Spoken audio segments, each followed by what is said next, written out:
Jesus knows what you need. I mean, the Bible says He knows before we even pray kung anong kailangan natin doon. Kailangan natin. Sabi sa verse 5, when Jesus looked up and saw the crowd.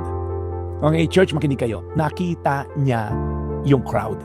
Pinansin sila ni Jesus. Okay? At ang gusto kong marinig mo dito, nakikita ka rin ni Jesus. Ano man pinagdadaanan mo, nag-iisa ka dyan na OFW sa boarding house na yan, nakikita niya yung empty chair sa bahay mo na may namatay na papamilya. Nakikita niya yung marriage mo na naghihikahos and holding on a thread na isang ano na lang at maghihiwalay na kayo. Nakikita niya yung bank account mo na parang Coke. Kung hindi sakto, madalas zero. Nakikita niya yung sakit na tinatago mo kahit nakasmile ka tuwing Sunday. At hindi lang basta nakikita ka niya, may plano siya. Sabi sa Bible, He already had in mind what He was about to do. Ang galing, ano? Ibig sabihin po, bago pa na-realize nila Peter, nila dyan ang solusyon na alam nilang imposible yung solusyon nila, Jesus Christ already have a solution. Bago mo pa ma-realize na may problema ka, may solusyon na si Jesus. Imagine that. Pinayagan niya si Philip na mag-compute. Sige, kumputin mo.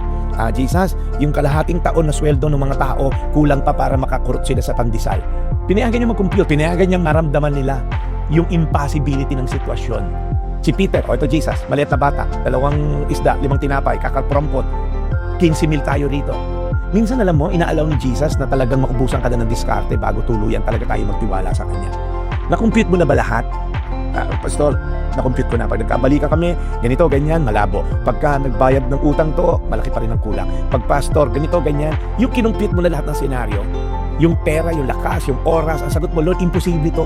Baka kailangan dito, contractor o congressman para maisalba ko sa utang ko. Pero ito ang kaibahan. Ang imposible sa'yo, hindi imposible kay Jesus. He sees you. He knows what you need. And that alone, dapat ka na magpasalamat.